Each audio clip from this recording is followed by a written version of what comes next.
tous, j'espère que vous allez bien. Ça va? Bon, si ça va pas, vous n'allez pas me le dire là maintenant, je pense. J'ai un sujet sur le cœur depuis quelque temps qui correspond donc à la parole que j'ai pu recevoir la semaine dernière. Et pour ceux qui n'étaient pas là, cette parole s'adressait à des personnes qui avaient soif de plus, qui ne ressentaient pas la présence de Dieu, mais le Seigneur a invité ces personnes-là à ne pas vivre l'adoration que le dimanche matin, mais à avoir des vies d'adorateurs tout au long de la semaine. Et je vous avoue que ce message m'a beaucoup perturbé, parce que quand je l'ai reçu, j'étais en larmes, parce que la première personne que ça a pu concerner, c'est moi-même. Et quand j'ai préparé cette prédication, je me suis dit, Seigneur, je ne sais pas si je peux, parce que cette prédication me concerne moi en premier. C'est avec beaucoup d'humilité et beaucoup de bienveillance que je vais vous partager ce message. Et ce message s'adresse à moi en premier. Quand je l'ai écrit, ça a été compliqué, mais je pense que le Seigneur parle à son Église.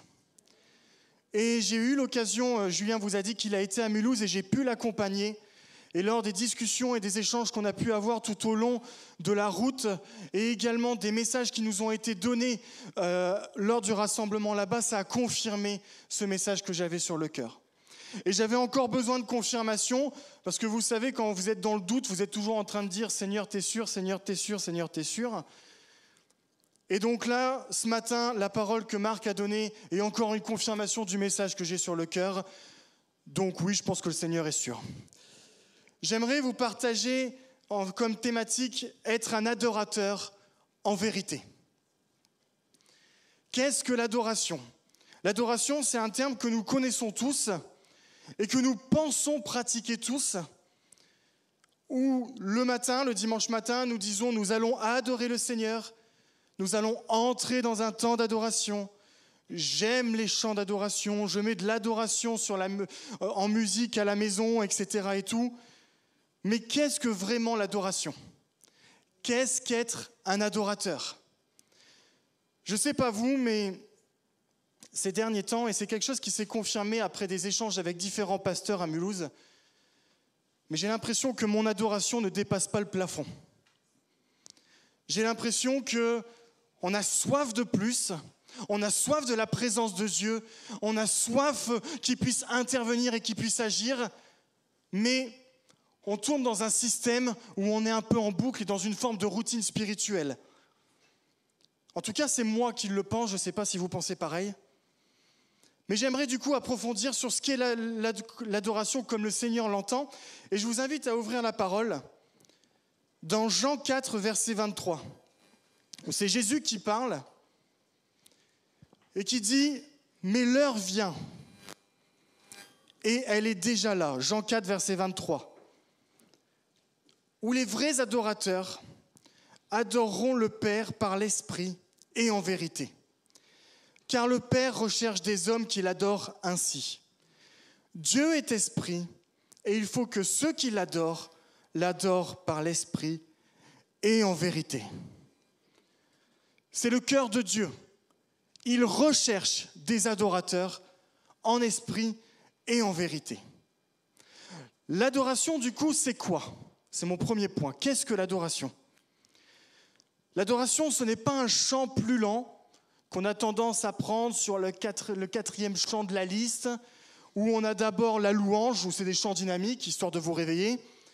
Puis après, on passe par des chants un peu d'adoration, où c'est un peu dans l'émotion, etc. Et on se dit, on rentre dans l'adoration. L'adoration, c'est pas ça. L'adoration, c'est pas juste un moment ponctuel. L'adoration, c'est toute une vie. L'adoration, c'est un état d'esprit. Je vais vous donner un exemple de ce que n'est pas l'adoration. Imaginez que ma femme aime bien me donner des tâches à faire toute la journée. J'ai le droit à des SMS, oublie pas de faire ci, oublie pas de faire ça. Moi, j'ai un gros problème, c'est que je procrastine, c'est-à-dire que je remets toujours au lendemain. Et c'est un peu fatigant, je vous avoue. Mais elle a raison, parce que sinon je ne le fais pas. Et donc, imaginez, elle me demande de vider le lave-vaisselle, et là je fais « ouais, non, plus tard ». Elle me demande de gérer les enfants, « ouais, non, plus tard, je le ferai plus tard ». Elle me demande de préparer le repas, « ouais, non, plus tard ». Et puis vient le moment où moi j'ai envie qu'elle me fasse le plus bon des repas que j'aime. J'aime beaucoup les lasagnes, et elle les fait très bien. Et là, je vais vers elle et je lui dis « ma petite chérie, que tu es belle, oh, que tu sens bon, tu es la meilleure des cuisinières que je puisse connaître. Peux-tu me faire des lasagnes, s'il te plaît ?» Imaginez ce qu'elle va me répondre, si tu savais où tu peux te les mettre. Et c'est logique, je vais vers elle uniquement quand j'ai besoin. Mais est-ce pas ce que nous faisons avec Dieu? Le Seigneur nous demande des choses toute la semaine. Le Seigneur donne des paroles. Le Seigneur donne des directives. Et nous lui répondons non, plus tard. Non, plus tard. Non, plus tard. J'ai pas le temps, plus tard. Ma carrière, ma famille, mes loisirs. Et nous venons le dimanche matin. Oh Seigneur, tu es grand, tu es beau, tu es merveilleux. Est-ce l'adoration que nous devons donner à notre Dieu? Nous prions vite fait la semaine, avant notre série Netflix. Nous le faisons vite fait le soir, avant d'aller se coucher, pour nous donner bonne conscience. Et si je dis ça, c'est aucune accusation, parce que je me suis trouvé à le faire. Nous ne cherchons pas sa volonté pour nos vies, pour nos familles. On ne se conforme pas à sa parole. Et on va vers Dieu quand on a besoin. J'ai besoin de toi parce que je suis malade et j'ai besoin que tu me guérisses. J'ai besoin que tu pourvoies mes besoins. Mais je ne veux pas aller dans ta volonté et je ne veux pas aller dans ce que tu me dis. Et nous faisons la semaine comme nous entendons et comme nous avons envie de le faire. Puis nous arrivons le dimanche matin, la fleur au fusil, parfois en retard, sans aucune préparation à rentrer dans sa présence. Et nous chantons des chants comme quoi il est grand, comme quoi il est merveilleux, comme quoi on l'aime. Et on espère ressentir sa présence. Et nous n'avons rien. Et alors des fois on se dit, ah, ça vient du groupe de louanges, ils n'étaient pas en forme ce matin. Ah, ça vient de la sono, elle était trop forte ou pas assez forte. Ah, ça vient des paroles, ça ne suivait pas, donc à mon avis c'est ça. Ou ça vient du temps, il pleuvait, donc j'étais pas dans un mood d'adoration. Et on se trouve des excuses à chaque fois, et on met des moyens humains en place pour essayer de prétendre à ça. Et c'est que des artifices, parce que le cœur n'y est pas. Voilà ce que Dieu dit dans la parole dans Ésaïe 29, verset 13. Ésaïe 29, verset 13, le Seigneur dit encore, « Ce peuple se tourne vers moi, mais ce n'est qu'en parole. Il me rend hommage, mais c'est du bout des lèvres. Car au fond de son cœur, il est bien loin de moi. Et la vénération qu'il me témoigne n'est faite que de règles que des hommes lui ont enseignées. » Le Seigneur est en train de pointer du doigt une attitude de religion. Quelqu'un qui va à Dieu que quand il en a besoin, c'est un religieux. Amos, chapitre 5, versets 21 à 23, Dieu dit « Je déteste vos fêtes, je les ai en dégoût. Je ne peux plus sentir vos rassemblements cultuels. Quand vous m'offrez des holocaustes, quand vous m'apportez des offrandes, je ne les agrée pas, et je ne peux pas voir ces bêtes engraissées que vous m'offrez en sacrifice de communion. Éloignez donc de moi le bruit de vos cantiques. Je ne peux plus entendre le bruit que font vos luttes. » Et j'ose pas dire amen. C'est un message qui est dur à entendre. Mais c'est un message qui s'adresse à un peuple qui ne fait que louer en parole, mais qui n'a pas une vie d'adoration en vérité. Et Dieu ne veut pas de belles paroles. Dieu ne veut pas de beaux chants. Mais Dieu veut des cœurs qui le louent et qui l'adorent en esprit, en vérité, tout au long de leur vie. Dieu ne veut pas des cœurs éloignés de lui, mais Dieu veut des cœurs proches de lui. Dieu ne veut pas un dimanche d'adoration, il veut une vie d'adoration. Et ce n'est pas nos méthodes que nous devons changer, mais c'est nos cœurs et c'est nos vies. Parce que quand nos cœurs et nos vies sont véritablement des cœurs d'adorateurs, alors la présence de Dieu se manifeste. Et quand la présence de Dieu se manifeste, des vies sont changées. Et l'Église a un impact dans sa ville. Amen. Mais alors du coup, qu'est-ce qu'une vie d'adoration ? C'est mon deuxième point. Je vais vous donner un exemple. Vous le savez, j'aime beaucoup les exemples. J'avais un copain au collège, il s'appelait Michael. Enfin, il s'appelle toujours d'ailleurs. Et j'allais souvent chez lui. La première fois que j'ai été chez lui, j'ai été surpris par quelque chose. C'est que son père était un grand fan de Johnny Hallyday. Mais je n'avais pas besoin de parler à son père pour savoir que c'était un fan de Johnny Hallyday. Il suffisait de rentrer dans son salon. Johnny partout. Johnny en poster, Johnny en briquet, Johnny en figurine, Johnny en petite guitare, Johnny partout. Johnny en tatouage, Johnny en t-shirt avec le chien loup, là, vous savez ce qu'ils ont là. Johnny partout. Je me rappelle la mini-moto de la Harley Davidson avec Johnny dessus. J'avais pas besoin de lui demander s'il était fan de Johnny, ça se voyait. Vous savez, quand nous, on est fan de Jésus, ça doit se voir. Nous, quand on est des vrais adorateurs de Christ, ça doit se voir. Il n'était pas uniquement fan de Johnny Hallyday lors des concerts. Il était fan de Johnny Hallyday tout le temps. Et ce qui est assez triste, c'est que vous avez des adorateurs d'idolâtrie païenne qui montrent plus leur adoration que nous-mêmes chrétiens. 1 Jean 3, verset 18 dit « Mes enfants, que notre amour ne se limite pas à des discours et à des belles paroles, mais qu'il se traduise par des actes accomplis dans la vérité. » Non seulement ce verset parle de l'amour pour les autres, mais je pense aussi qu'il parle de l'amour pour Dieu. Vous ne pouvez pas dire « Je suis chrétien, j'aime Dieu » et avoir une vie qui ne correspond pas à l'amour pour Dieu. Avoir des actions qui attristent le cœur de Dieu. Avoir des attitudes qui sont loin du cœur de Dieu. Je ne peux pas dire « J'aime Dieu » et « J'aime pas mon prochain ». C'est pas possible. Et c'est souvent avec des cœurs comme ça que nous venons en espérant adorer Dieu et nous sommes bien loin de son cœur. Et c'est là où les chants ne correspondent pas à nos vies. Mais alors, du coup, comment puis-je être dans l'adoration avec Dieu ? C'est la parole que Marc a donnée tout à l'heure.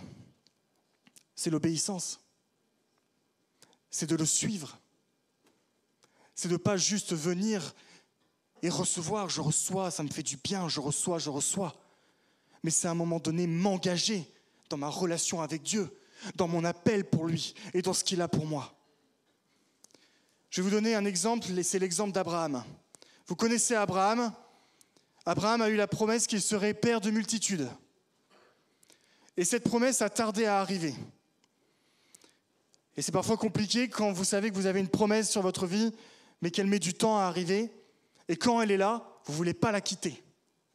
Et c'est ce qui s'est passé pour Abraham. Mais Dieu voulait éprouver son cœur et a demandé d'offrir Isaac, le fils de la promesse, en sacrifice. Et voilà ce qu'il est dit dans Genèse 22, versets 3 à 5. Genèse 22, versets 3 à 5. Le lendemain, Abraham se leva de grand matin, sella son âne et emmena 2 de ses serviteurs ainsi que son fils Isaac. Il fendit du bois pour l'holocauste, puis il se mit en route en direction de l'endroit que Dieu lui avait indiqué. Après 3 jours de marche, Abraham, levant les yeux, aperçut le lieu dans le lointain. Alors il dit à ses serviteurs, « Restez ici avec l'âne, le garçon et moi, nous irons jusque-là pour adorer Dieu, puis nous reviendrons vers vous. » J'ai regardé à peu près l'âge qu'avait Isaac à ce moment-là. Certains théoriciens disent qu'il avait entre 17 et 25 ans. Donc, Abraham était très âgé en âge. Et je ne sais pas si vous avez déjà essayé de ligoter un adolescent de 17 à 25 ans, jeune adulte. Je pense que logiquement, il doit se débattre. Ça veut dire que non seulement Abraham offrait son fils, mais le fils s'offrait lui-même également. Et que dit Abraham? C'est très intéressant. Il dit, nous irons jusque là-bas pour adorer Dieu. En quoi tuer son enfant, excusez-moi le terme, est une adoration. Abraham a obéi à Dieu. Et c'est son action d'obéissance qui est une adoration pour Dieu.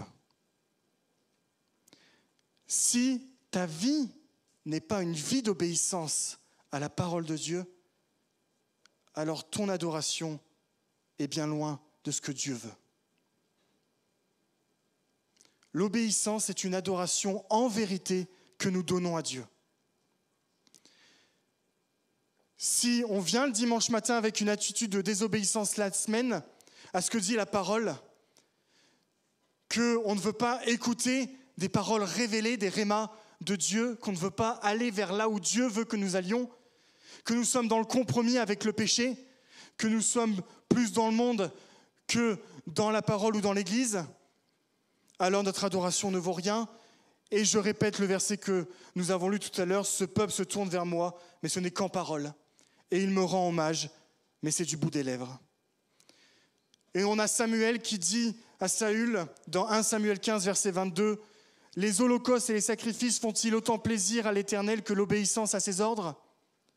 Non, car l'obéissance est préférable au sacrifice. La soumission vaut mieux que la graisse des béliers. » Et je suis convaincu que Dieu veut manifester sa présence dans notre Église. Amen. Vous n'avez pas l'air d'être sûr. Dieu veut manifester sa présence dans notre Église. Dieu veut manifester sa présence dans l'Église avec un grand E. Parce que lorsque Dieu manifeste sa présence, alors les choses changent, la société change, les gens changent. Et il y a une action qui est faite dans notre pays. Mais pour ça, il faut que son peuple revienne à lui et lui obéisse. Imaginez un instant, mon fils par exemple passe son temps à me dire « Je t'aime papa, tu es le plus beau ». Et c'est vrai, il a raison. « Tu es merveilleux, tu es grand. Oh là là, qu'est-ce que je ferais sans toi ?» Et puis quand je lui demande de faire quelque chose, et c'est véridique, il le fait. Oh ouais, non, j'ai pas envie. Oh, demande à ma sœur. C'est ce qu'il fait aussi. Mais au bout d'un moment, je lui donne des règles et il n'écoute pas. Je lui dis de rester à la maison le soir et il fugue. Il fait des choses qu'il ne doit pas faire, qui sont contraires à ce que je lui ai demandé pour les règles de ma maison. Est-ce que la relation ne sera pas conflictuelle à un moment donné ? Est-ce que ces paroles, je me dirais, mais tu m'aimes, mais tu ne fais pas ce que je te demande. Tu dis que tu m'aimes, mais tu es bien loin de ce que je te demande. Et voilà ce que le Seigneur dit dans Luc 6, verset 46. « Pourquoi m'appelez-vous Seigneur, Seigneur, alors que vous n'accomplissez pas ce que je vous commande ?» C'est quoi ? Que signifie Seigneur ? C'est celui qui détient l'autorité et le pouvoir. Et souvent, on se dit, tu es mon sauveur et tu es mon Seigneur. Mais on a plus tendance à vouloir prendre le terme sauveur, parce que ça m'arrange. Mais le terme Seigneur, on le met de côté. Parce que s'il est mon Seigneur, ça veut dire qu'il faut que je me soumette à son autorité. Il faut que je me soumette à son pouvoir. Adorer signifie se prosterner. Cela veut dire qu'être un adorateur en esprit et en vérité signifie que je me prosterne et que je suis obéissant à celui qui détient l'autorité sur moi. Est-ce que Jésus est vraiment notre Seigneur ? Est-ce que, à chaque fois dans ma vie, il a été mon Seigneur ? Je vais vous faire une confidence. Non. Mais je veux revenir à lui. Et je veux qu'il ait l'autorité sur ma vie. Et je veux que parce qu'il a l'autorité sur ma vie, je puisse être obéissant à sa parole. Mais alors, obéir à quoi ? Je vais vous donner un exemple. Est-ce que vous avez entendu parler du réveil de Asbury qui a eu lieu il y a un peu plus d'1 an ? Ce réveil, pour ceux qui ne savent pas, c'est un exemple concret de la manifestation de Dieu. L'année dernière, en fait, il y a une faculté chrétienne à Asbury, aux États-Unis, où il y a eu un réveil qui a eu lieu du 8 au 24 février 2023. Et ce réveil a en fait attiré plus de 70 000 personnes dans ce lieu qui ont pu constater la présence de Dieu. Mais vous savez, la présence de Dieu, ce n'est pas des guilis-guilis qui nous font du bien le dimanche matin. C'est des temps de prophétie, des guérisons, des démons chassés, du parler en langue, la présence palpable de l'Esprit de Dieu. Et je me suis interrogé, mais je me suis dit, mais qu'est-ce qui a fait que la présence de Dieu, à un moment donné, s'est manifestée dans cet endroit-là? Et donc, j'ai cherché, et le message du pasteur était sur Romains 12, à partir du verset 9, sur le fait que l'amour ne peut pas mentir. Qu'est-ce que l'adoration? C'est un sentiment d'amour extrême, une attitude de toute ferveur et de dévotion. C'est l'amour plus. Et c'est ce que nous devons offrir à Dieu. Et donc nous allons prendre ensemble justement Romains 12 à partir du verset 9 au verset 21. J'aimerais bien qu'on puisse le prendre ensemble. Si vous avez vos Bibles, je vais vous laisser prendre quelques instants pour ouvrir et aller à ce passage-là, parce que nous allons décortiquer un petit peu ce passage-là. Romains 12, versets 9 à 21. L'amour ne sait pas mentir. Ayez donc le mal en horreur. Attachez-vous de toutes vos forces au bien, notamment en ce qui concerne l'amour fraternel. Soyez pleins d'affection les uns pour les autres. L'estime mutuelle, faites passer les autres avant vous. L'ardeur, n'hésitez pas. L'esprit, soyez bouillant. Le Seigneur, soyez de bons serviteurs, ce que disait tout à l'heure Marc. L'espérance, qu'elle soit votre joie. L'épreuve, qu'elle vous trouve plein d'endurance. La prière, qu'elle soutienne votre persévérance. Les besoins de ceux qui appartiennent à Dieu, soyez-en solidaires, toujours prêts à pratiquer l'hospitalité. Demandez à Dieu de faire du bien à ceux qui vous persécutent. Oui, demandez du bien pour eux, ne demandez pas du mal. Partagez la joie de ceux qui sont dans la joie, les larmes de ceux qui pleurent. Ayez les uns pour les autres une égale considération sans viser à ce qui est trop haut. Laissez-vous au contraire attirer par ce qui est humble. Ne vous prenez pas par des sages. Ne répondez jamais au mal par le mal. Cherchez au contraire à faire ce qui est bien devant tous les hommes. Autant que possible et dans la mesure où cela dépend de vous, vivez en paix avec tous les hommes. Mes amis, ne vous vengez pas vous-mêmes, mais laissez agir la colère de Dieu, car il est écrit « C'est à moi qu'il appartient de faire justice. C'est moi qui rendrai à chacun son dû. » Mais voici votre part, si ton ennemi a faim, donne-lui à manger. S'il a soif, donne-lui à boire. Par là, ce sera comme si tu lui mettais des charbons ardents sur la tête. Ne te laisse jamais dominer par le mal. Au contraire, sois vainqueur du mal par le bien. Amen. Ces recommandations de Paul sont l'attitude à avoir pour prouver en effet que nous aimons Dieu. Et comme l'exemple que je vous ai donné de Johnny Hallyday, quand vous avez une vie qui est conforme à ce qui est dit là, c'est une vie d'adorateur qui se voit. Et combien de fois je n'y ai pas été? Combien de fois tout ce qui a été dit n'a pas fait partie de mon attitude? Et combien de fois j'ai dû me repentir de ça? Voici ce que Paul dit. Un adorateur, ce n'est pas quelqu'un qui rejette son frère et qui a de l'animosité à son égard. Quelqu'un qui vient à l'église et qui fusille son frère comme ça, parce que celui-là, il ne m'a pas dit bonjour. Et puis après, « Oh Jésus, je t'aime, tu es bon. » Ce n'est pas un égoïste qui pense à ses besoins avant ceux des autres. Quelqu'un qui est d'autocentré. Moi d'abord, les autres après, on verra. Ce n'est pas quelqu'un de tiède qui prie et ouvre sa Bible uniquement le dimanche matin ou quand il vient à l'église ou quand il sert. Des fois, je dois me repentir d'ouvrir la Bible que quand je dois préparer une prédication.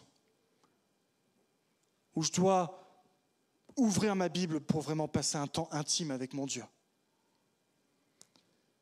Ce n'est pas quelqu'un qui ne sert pas, qui ne fait que recevoir sans donner à l'œuvre de Dieu, qui consomme l'Église au lieu d'être un acteur dans l'Église, qui vient là pour se faire du bien et qui revient la semaine à ses activités. où Dieu n'est pas sa priorité. Je continue ? Oui, je sais.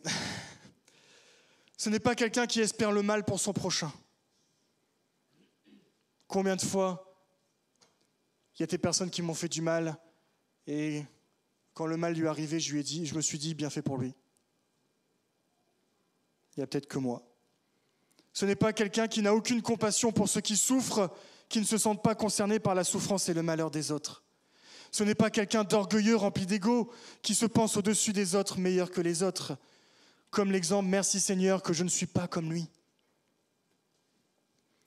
Ce n'est pas quelqu'un qui cherche à se venger de l'autre, à rendre le mal qu'on lui a fait, qui est dans le non-pardon. Ce n'est pas quelqu'un qui cherche à se venger de l'autre, ce n'est pas quelqu'un qui est dans le conflit constamment avec les autres, dans la discorde et la division. Puisque c'est quelqu'un qui doit, autant que possible, être dans la paix avec les autres. Et ce n'est pas quelqu'un qui a le mal qui domine ses pensées et son esprit. Si j'ai ce type de louange, si j'ai ce type d'attitude, tout en louant Dieu le dimanche, en levant les mains vers le ciel, alors je ne suis pas un adorateur en vérité.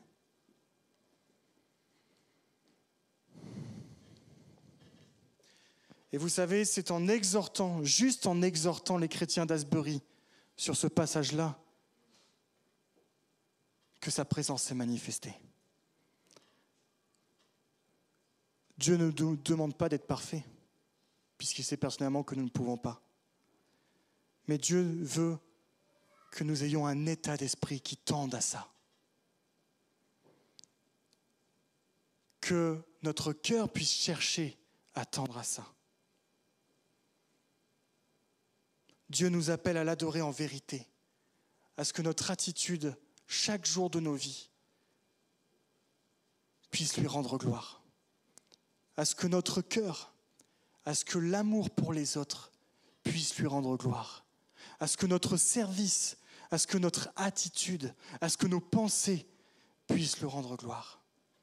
Et si je tends à obéir à sa parole, alors mes amis, nos cultes les dimanches matins vont totalement changer.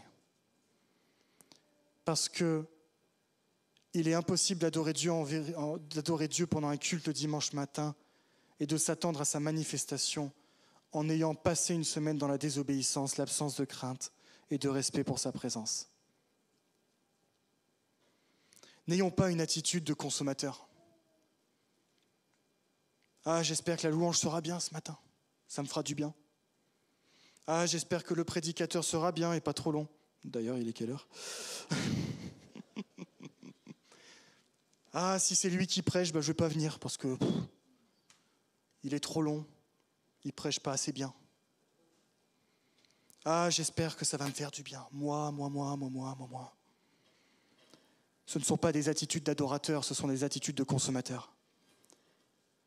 On va chercher des prédications qui nous font du bien sur Internet. La thématique que j'ai besoin, comme le film sur Netflix qui me plairait. Je vais sur une plateforme et je me sers.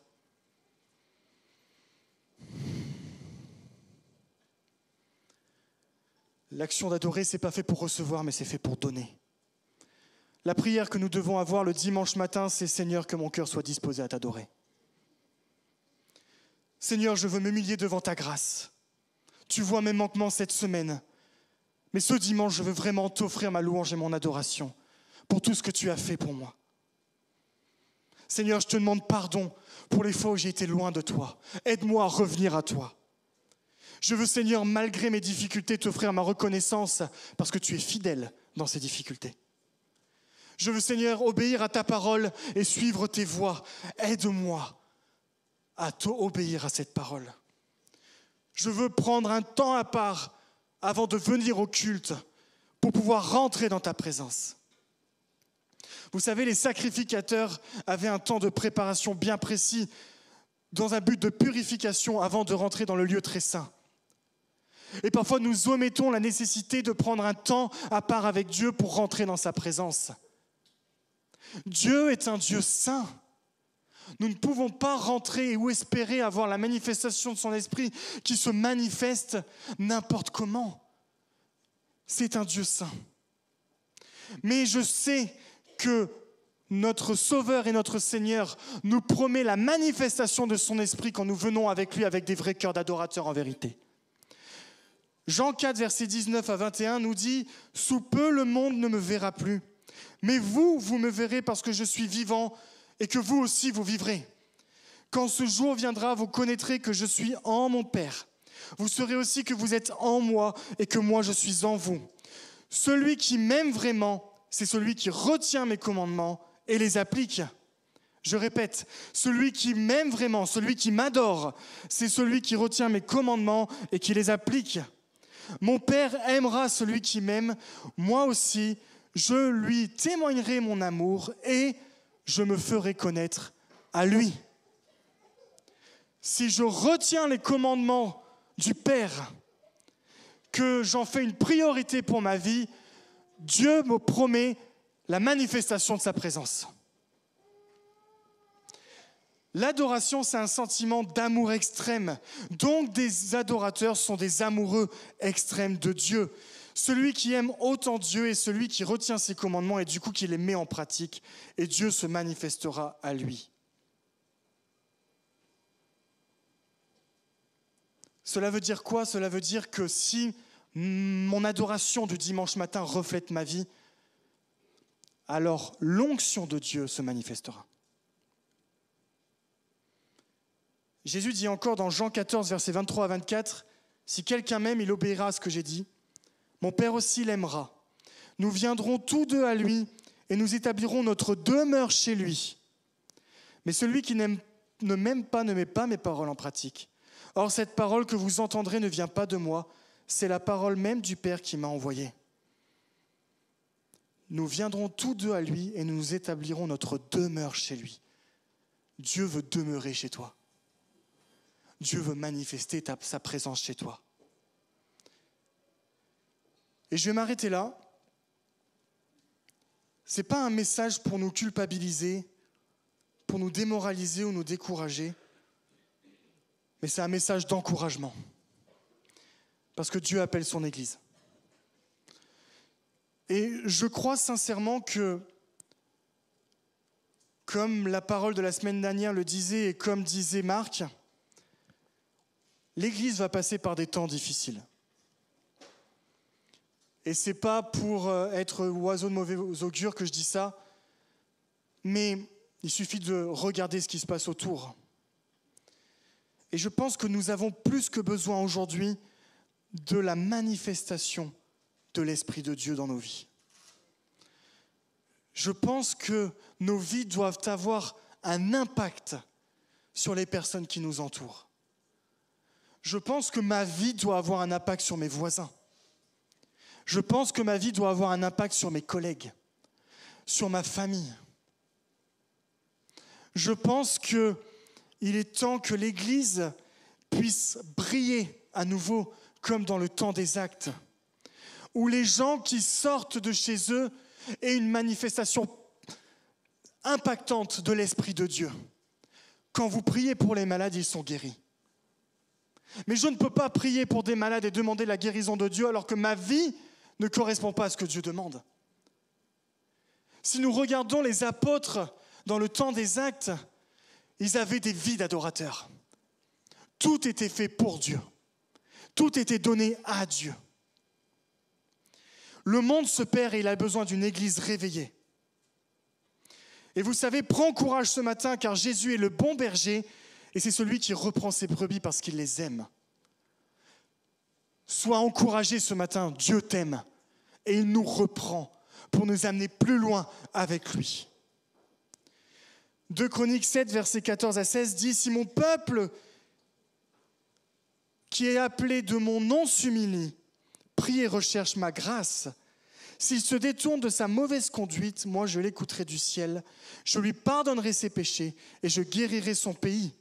Désormais, j'écouterai attentivement et je considérerai favorablement la prière faite en ce lieu.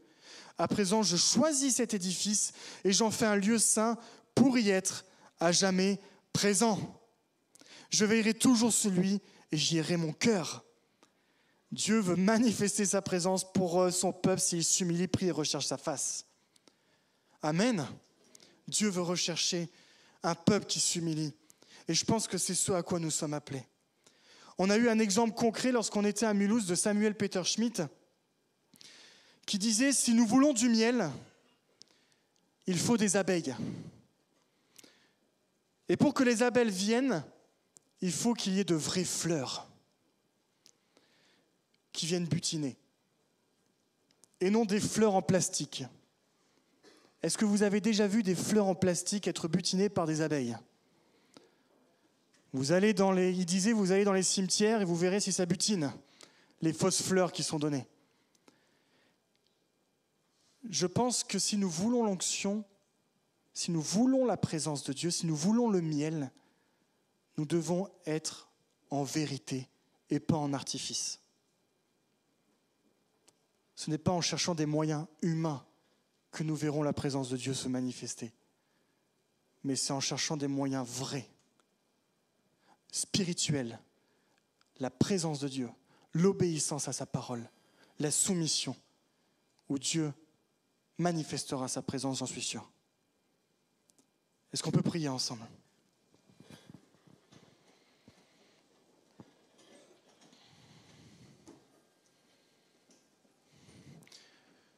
Je te remercie, Seigneur, parce que tu n'es pas un Dieu qui condamne et ce n'est pas un message de condamnation que nous avons entendu ce matin. Tu es un Dieu qui reprend avec amour. Tu es un Dieu saint et tu es un Dieu parfait. Et le message que nous avons entendu ce matin est tout simplement un appel à revenir à toi, avec des cœurs d'adorateurs en esprit et en vérité. Et Seigneur, je te demande ce matin pardon pour les fois où je n'ai pas été obéissant. Pardon pour les fois où les semaines ne ressemblent pas à l'adoration que je donne le dimanche matin. Pardon pour les fois où j'ai été égocentrique, égoïste, amer, avec des pensées qui ne reflétaient pas ta gloire. Merci Seigneur parce que ton sacrifice à la croix nous donne ta grâce ce matin et nous donne ton pardon. Et je suis convaincu que tu veux plus pour ton Église. Je suis convaincu que tu veux manifester ta présence dans nos cœurs. Je suis convaincu que tu veux manifester l'action de ton esprit ce matin dans ce lieu. Alors nous t'invitons. Aide-nous à être des adorateurs en esprit et en vérité. Aide-nous à ne pas être des adorateurs uniquement en parole, mais en action. Aide-moi à être un adorateur dans ma maison et dans ma famille. Aide-moi à ce que mon adoration soit visible de mes enfants et de ma femme. Je ne veux plus de faux semblants dans ma vie. Je ne veux plus faire semblant. Je veux être vrai avec toi. Je veux t'adorer en vérité. Aide-moi à être un adorateur dans mon travail, auprès de mon voisinage. Que ma bouche reflète ce que je suis et les actions que je donne. Viens manifester ta présence dans ton Église. Aide-nous à revenir à toi en vérité. Aide-nous à venir à toi dans l'obéissance. Je veux t'adorer ce matin.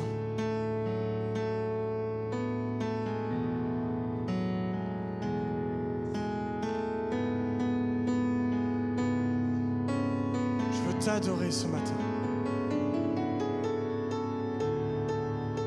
Que chacun individuellement, nous puissions tout simplement soumettre notre repentance à Dieu ce matin.